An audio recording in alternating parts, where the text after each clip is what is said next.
थोड़े है 4 गो मंत्र बोल के कान में फूक देंगे, फू हो गया। पूरे क्लास के दौरान चीजों को बताया जाता है। एक चीज अपने पढ़ाई में थोड़ा अलग कीजिए, और वो ये कि आप में से कुछ लोग कर भी रहे होंगे, और इस बात की चर्चा 9 जुलाई को जब रिजल्ट आया था तो एक लड़की की थी।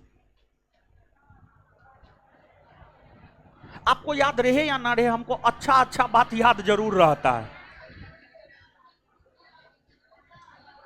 जिसका पहली बार में हुआ था, यानी हाँ जो भी नाम हो, ठीक है, थोड़ा खरूस टाइप का उसका मुंह दिखता था, समझे, हम उसको बोले भी थे, समझे, मतलब एकदम पूरा हमेशा, हाँ मतलब पूरा हमेशा जो है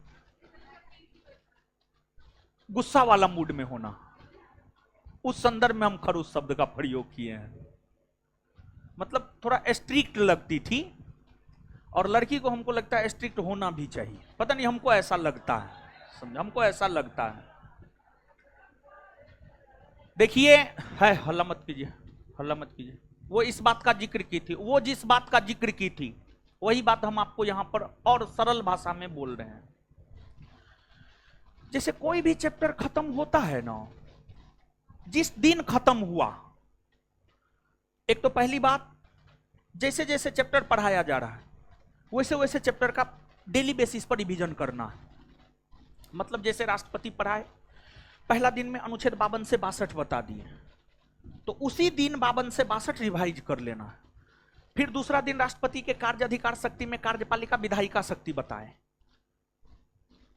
तो नेक्स्ट डे जब पढ़ने के लिए बैठना है तो अनुच्छेद 52 से 62 को भी पढ़ लेना है, और कार्यपालिका और विधायिका संबंधी अधिकार को भी पढ़ लेना। फिर तीसरे दिन जब पढ़ने के लिए बैठना है तो तीसरे दिन मान लिया जाए हम राष्ट्रपति के वीटो अधिकार, राष्ट्रपति के क्षमादान के अधिकार, अध्यादेश जारी करने के अधिकार हम आपको बतलाएं, राष्ट्रपति के आपातकालीन अधिकार बतलाए। तो तीसरा दिन जब आप रिवीजन करने के लिए बैठेंगे तो अनुच्छेद 52 से 62 कार्यपालिका विधायिका का भी रिवीजन करना है, और फिर राष्ट्रपति के अध्यादेश, वीटो, क्षमादान, आपातकालीन अधिकार का भी रिवीजन करना है।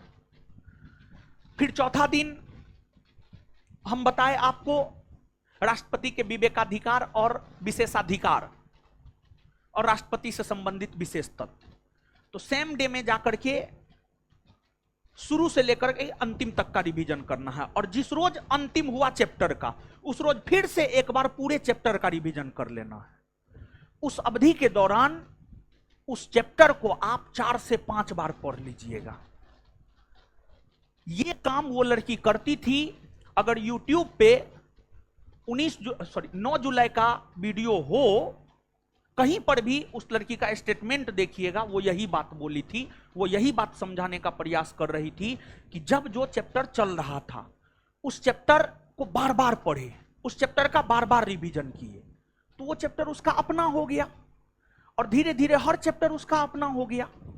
तो ये एक तरीका है पढ़ने का, और काफी अच्छा तरीका है ये, और ये इतना शानदार तरीका है पढ़ाई करने का कि आप इस तरीका को अगर आप अपनाएंगे, टाइम टेकिंग तरीका है, इसमें कोई शक नहीं है कि ये टाइम टेकिंग तरीका नहीं है, ये टाइम टेकिंग तरीका है, लेकिन इस तरीका से अगर आप पढ़ते हैं तो आप आगे भी बढ़ते जाइएगा और पीछे की बातों को भूलिएगा भी नहीं। और जरूरत इसी चीज का है, हमें आगे भी बढ़ना है और पीछे की चीजों को भूलना भी नहीं है। और अगर आप सिर्फ आगे बढ़ रहे हैं लेकिन पीछे की चीजों को भूलते जा रहे हैं, फिर पढ़ाई करने का कोई मतलब नहीं रह जाता है, कोई मतलब पढ़ाई करने का नहीं रह जाता है। तो पढ़ाई में इस टेक्निक को अपनाइए। और कुछ लोग इसको करते होंगे और मैक्सिमम लोग नहीं करते होंगे, क्योंकि उनकी बातों को आप समझ ही नहीं पाए होंगे। हम तो उस रोज उनकी बात को समझे, उस रोज आप लोग थोड़ा लॉन्ग टाइम तक रहे भी थे, काफी ज्यादा समय हो गया था, बाद में तो खत्म करना पड़ा था, समझे? तो क्या बोले हैं आप, समझे हैं हो? तो आज अगर राष्ट्रपति खत्म हुआ है तो आज पूरा राष्ट्रपति आपको पढ़ना चाहिए रात में। एक अच्छे विद्यार्थी, एक रिजल्ट लेने वाला विद्यार्थी ये काम जरूर करेगा।